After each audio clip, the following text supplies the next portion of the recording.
The game of money, the game of success, the game of freedom is not easy. If it was easy, more people would be playing that game and would win at that game, but they don't.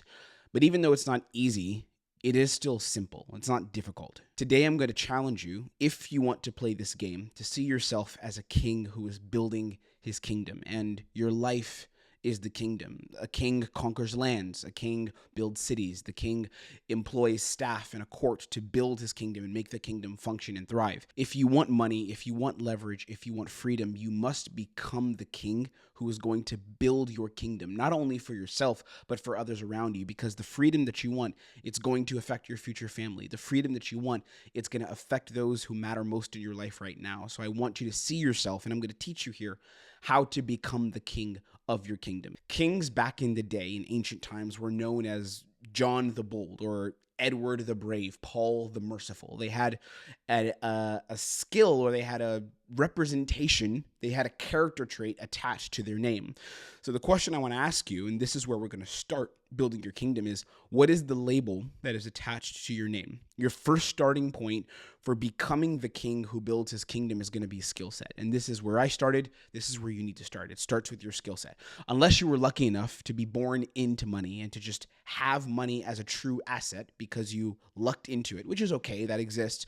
The only asset that you actually have complete control over is your skill set. That's the only asset that you literally have control over, because time is not going to be an asset. Time continues going and going and going. You can't slow that down. Time will continue to tick on. Money can be an asset, but you have to get money. So if you haven't started making lots of money, or if you don't have access to lots of money, what is the only asset that you have? It is your skill set. I don't want you to see your skill set just as you doing something. I want you to see your skill set as an asset. An asset is something that you can grow, something that you can develop. Your skill set shouldn't just be, I do this thing. Like, I'm a pencil pusher. I'm good at XYZ. I'm good at something. Your skill set is a living, breathing asset. You can scale it. You can place your skill set in different scenarios. Your skill is a complete asset. And what you want to do at the end of the day, ultimately, is adopt a skill set that places you within the flow of money. And this is sales. Sales is the primary skill set that I chose to build my future on.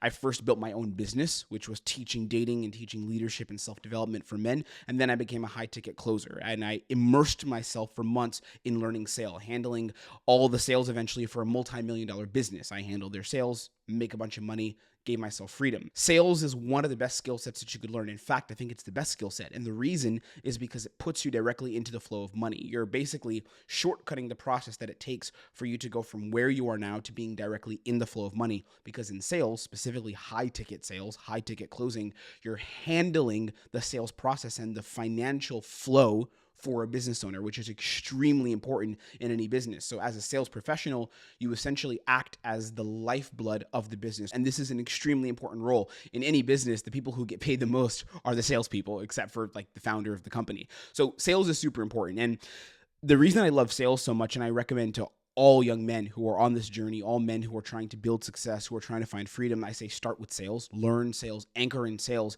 get a job in sales, work as a closer, work in high ticket. The reason why is because it anchors you into three things. Sales gives you three specific things. Number one is it teaches you leadership. In order to sell, you must be a leader. All the guys I work with, we all know this. You have to be a leader to sell. You can sell without being a leader, but you won't sell very well. You're not going to be in a good position. You're not going to make money. You will not have freedom. If you want to make 10, 15K or more per month, you must be a leader, because people will respect you as a leader. And in order for you to have someone on a call pay you $10,000 or pay the company $10,000 because you made that happen, that person has to see you as a leader. There really is no other way around it consistently. So you have to be a leader. That's number one. Secondly, sales forces you to become a better communicator. So it anchors you into communication, which is really, really powerful. High-level communication is one of the skills that helped me gain the most leverage in my life. And by leverage, what I mean is I took this asset that I had, which is sales, and I used it to be in a position where I could command more income and I could command more respect from people around me. And it's not to say that I'm here and everyone else was down there, but because I understood how to communicate at a high level,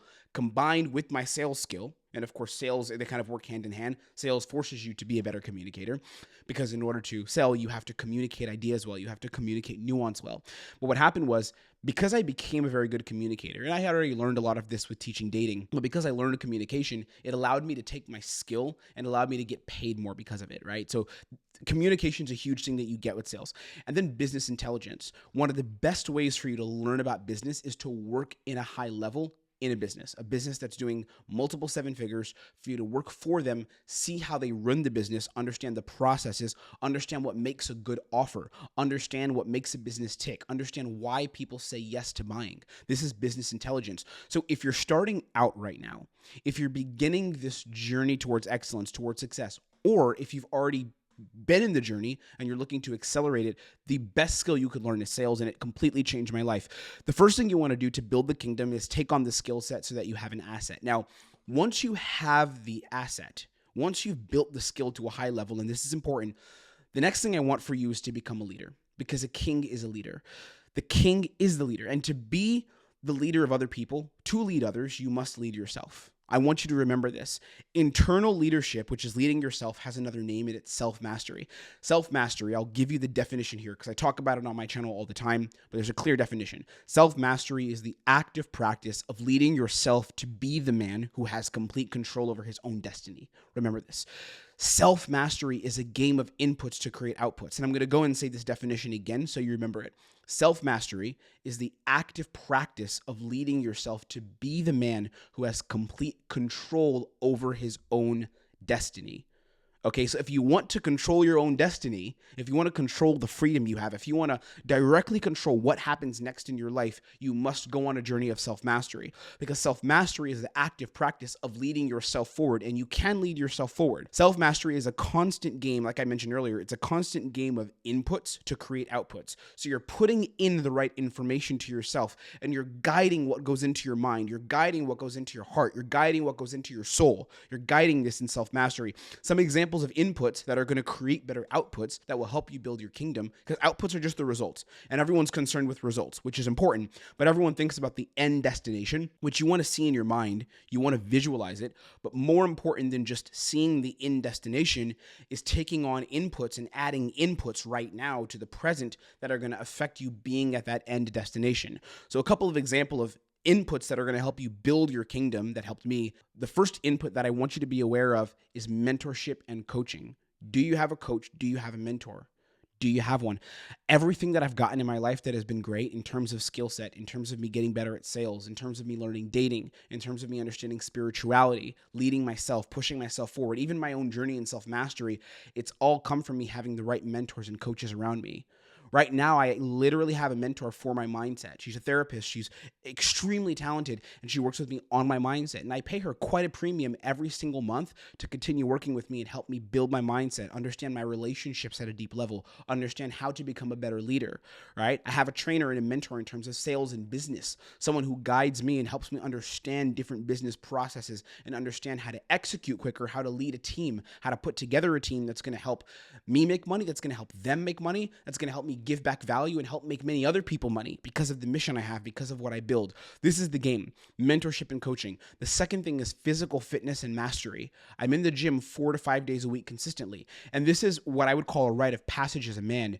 You must take your physical fitness seriously. You can always tell, and I can always tell, a guy who has a winning mindset, at least in part of his life, because he's in the gym. You can always tell. You can see on someone's body the way they take care of themselves, the way they push. Even when there's guys who want to come and train with me, come in our program, you can always just tell based on the way someone carries themselves. Even you can see it over Zoom based on the way they look in terms of fitness, if they're putting in the work. Because the easiest place you can put in the work, actually, without needing any skill set, is just showing up and going to the gym.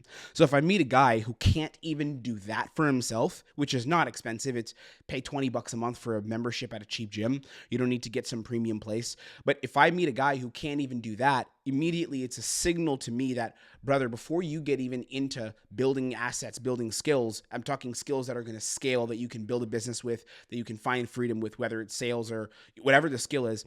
Whenever I see a guy who's not dialed into his fitness, and it doesn't mean you have to be radical with the gym 5 days a week. Like, I'm pretty insane with this. I have a trainer. I invest a lot in my health and fitness. You don't need to go that far. consistently. You can if you have the capital for it, or if you decide you're in a phase where you want that. But even if you're not doing the bare minimum, when you're not doing the bare minimum, I should say, like, that's just a huge sign to me that something's off. And it doesn't mean something's off even mentally. It just means you're not on a path of growth. So physical fitness and mastery. How often are you in the gym putting in the work in your body? Because your body is a representation of the standards that you have for yourself. Your body is it's what you're wearing to the world, right? Your body is what you're wearing to the world. It's what people see. It's what they see on you. The first thing they see is this suit of meat that you've been given.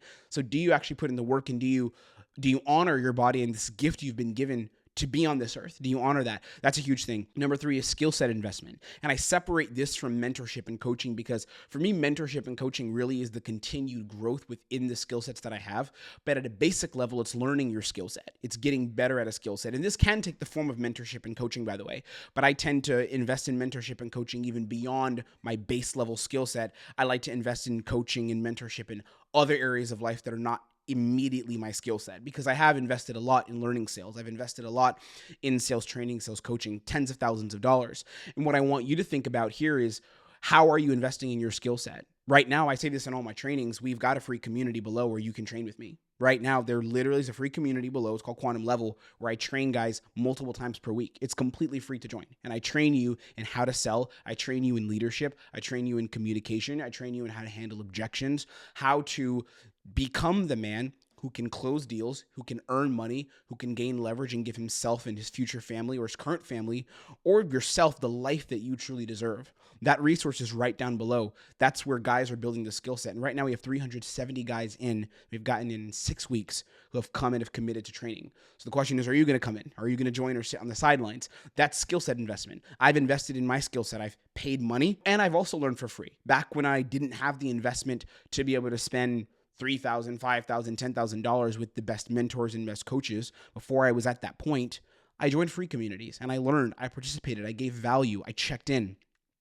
And because I was in those communities, it allowed me to build my skill set, both in dating, which is my first skill, then learning how to be a coach, and then sales, mastering sales and being able to give that skill out to the world and give myself freedom.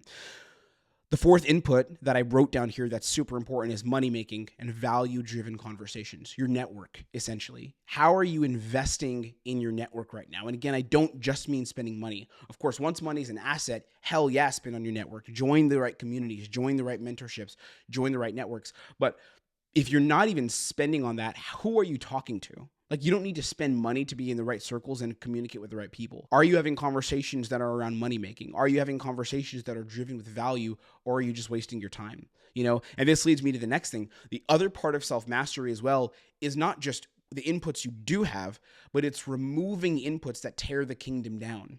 What's taking down the kingdom? Vices, that takes the kingdom down. Vices like porn. Vices like excessive drinking, excessive partying, excess. You know, that's tearing your kingdom down. A king who is leading his kingdom and building the vision, building the legacy, should not be investing time in things like that. You know, sure, sometimes going out for a drink is okay in very great moderation. But if you are a king with a standard of kingship and a standard of excellence for yourself and for your future, vices like porn are not helping you. They're not serving you. Also, a circle of friends that are in lower consciousness, low vibration. Let me tell you something, man. One of the most interesting things that I've seen is, as you grow as an individual, as you push forward as an individual and you reach new heights, you have to make a decision that the people that you did surround yourself with in the past aren't people you can be aligned with. And it's sad. I believe it's objectively sad. I think it's also an objective truth, but it is sad because the feelings that are there, it is sad. But a lot of times the people that you're going to surround yourself with and will be around you in 5 years, when you want to see that future come to fruition, you know, where you are doing high 6, 7, 8 figures, running a business, leading teams, or being in a very high leverage position where people are investing in you because of your skill and you have all the freedom in the world. I want you to think about this. Who are the people that are around you at that time? Like, really, who are the people? And the people that are around you, what are the actions that they do? What are the conversations they have? How do they interact and interface with the world? The people that are around you right now, how are they thinking? Do they share the same vision, or are they in a state of comfort? Do they share the same vision as where you want to be? And are they relentlessly pushing towards excellence, pushing towards growth? Or are they in a state of comfort? Because if they are in that state of comfort, hey, odds are, here's a reality check, they're not going to be aligned with you getting to that next level. They're not, because they want to stay where they are, because they're comfortable. That's number one. And they're not thinking like you. They're not watching the same things you're watching. They're not consuming and achieving or moving towards achieving the same goals that you are. The inputs they have are also different. They'd laugh at these kind of things. They'd laugh at these kind of trainings, these kind of ideas. They'd say, take it easy, man. It's not necessary. It's why do we care about all that? That's the truth. It comes with sacrifice. Being at the top, being the king. Kings are lonely. A king has a very small circle of people he can trust. The king has a small circle of people, other kings, other princes that are on the same level as him, that are thinking with the same level of consciousness, the same direction. What's the vibration that you're operating at, and who are you around right now? Because if you're around people that are not aligned with the vision, if you're not lonely, and by lonely, I don't mean sitting all by yourself in the dark. I'm talking about if you're not really auditing your friend group and looking at who your friends are, who your network is, and who are the people that you're investing time in, and they're not aligned with where you want to be, odds are you're slowing yourself down and you're not building your kingdom. Wasted energy is another one. It is the third input that needs to be removed. Are you wasting energy? Are you procrastinating? Like TV shows, it's a simple example, but I cut out TV shows completely. And the reason I cut out TV shows is because when I want to continuously be productive and I want to continuously build my vision, I don't want to have in the back of my head someone else's narrative and someone else's story. That's what a TV show is. I found myself getting very caught up in what would happen next week's episode, or I'd go on a binge, finish one season, there's another season, I stop watching for the night, and I'm thinking about freaking Suits the next day and what's going to happen in season 2. I want to think of the TV show and the story of my life. I want to think of what deals I'm making next. I want to think of the projects that are next in my business. I want to think about the message and the content, the information that I want to share out here, right? I don't want to give my energy, give my attention to someone else's narrative, someone else's story, removing inputs that are tearing your kingdom down. Because leadership, again, going back to leading yourself, which is self-mastery, leadership is a game of constant decisions and constant crossroads. We actually talked about this today in Quantum Level in the group. You're constantly at crossroads. You're constantly having to make decisions about which path you go down. Right? Do you go down a path of most resistance of the bumpy, rocky road, which is the path that leads to freedom, by the way? I don't care what someone tells you. If someone's like, it can be easy. No, it can't be easy. It's not going to be easy. It's going to be simple. It doesn't need to be complicated, but it is not going to be easy. That is a fact, because I've walked this road and I'm still walking this road, and it is not easy. It's a consistent path of crossroads. Which path do I choose? Do I choose the path that is rocky, the path that has been traversed by many, but has many bumps on it, that has confusion at times, that has difficulty, that has loneliness, that has uncertainty, that requires mental fortitude and strength? That's the path that's not easy, but that is the path that leads to freedom. Or you can take the other crossroads. When you're at the crossroads, you can take the other path, the path that's easy, the path that's comfortable. Watch the show. Go out with your friends to go binge drinking 3 nights in a row. Go do that. It's easy. It's simple. You wake up and go to work the next day. But that's not the path that leads to freedom. That's the path that keeps you in the haze.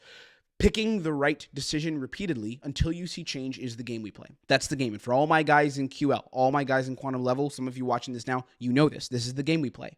Constantly picking the right decision, putting yourself under pressure on the rough road, on the path that isn't easily traversed by many, on the path that is tough until you see change. And lastly, the king must scale. You must scale your kingdom. You must scale. And here's how I define scaling so you understand the words that I'm using, you understand this message. It's taking your skill set and placing it into an arena where you get paid more for that skill set without you having to work more. That's scaling. It's placing your skill set into an arena where you get paid more for that skill set without you having to work more. This can be done through 2 ways. There's 2 ways you can do this, either through audience or you can do it through positioning. Audience or positioning. I did positioning first, and now I'm doing audience. I'm open. This is the path, right? You do it through positioning or you do it through audience. Audience means multiple people know you from your skill set and they learn from you. And like I repeatedly say, I have nothing to sell you here. There's no pitch. There's no sales coming, nothing. I'm just giving you stuff for free because I'm building an audience. And I know that the best way to serve my audience here on YouTube is just to give you everything I know. You want to pay me? Come on inside of Quantum Level, learn for free, get the value, and then you can work with me personally. But here, there's nothing to sell you. Come in training, get it all for free. Because I train you, I'm giving it away. That's audience. The other way is positioning. Positioning is the companies or the people, the individuals you work with will pay you more for your skill set because you are that good. Because you are so good, companies and individuals will pay you more just to show up because you are so good. You can either do it through audience, have many people follow you and build that and scale that and reach more people, or positioning. Companies you work with are going to pay you more for your skill set. Because what you want to do ultimately, and here's what scaling is, and here's what the king does, the king must become powerful. Think of this. The king has to become powerful.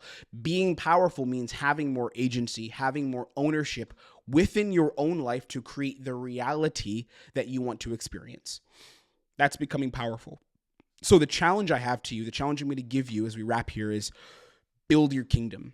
The question I have, are you ready to draw a line in the sand and become the man who is going to build his kingdom? It's up to you. You have a clear decision to make. And there is no, I'll be ready soon. It's either you're not ready now and you decide the answer is no. And that's okay. I'm okay with that. We'll live with that. That's cool. This is not for you. Or you will decide the answer is yes. And if you decide the answer is yes, you now have taken on responsibility to walk a path that is difficult, that is not easy. But at the end of that path is freedom. And I don't say this lightly to you. I want you to become the leader of yourself. I want you to build your skill set. I want you to give yourself all the freedom in the world. Okay, I'm rooting for you. I want you to win. I want to see you have all the success. That's why I make these trainings. I make them because I know you can do it. I know you can have success. You will have success. If you choose to walk the path that is difficult, that is not easy, that leads to freedom. Okay, take care. Keep getting better. Come on and train with us down in Quantum Level. And I'll see you on our next training.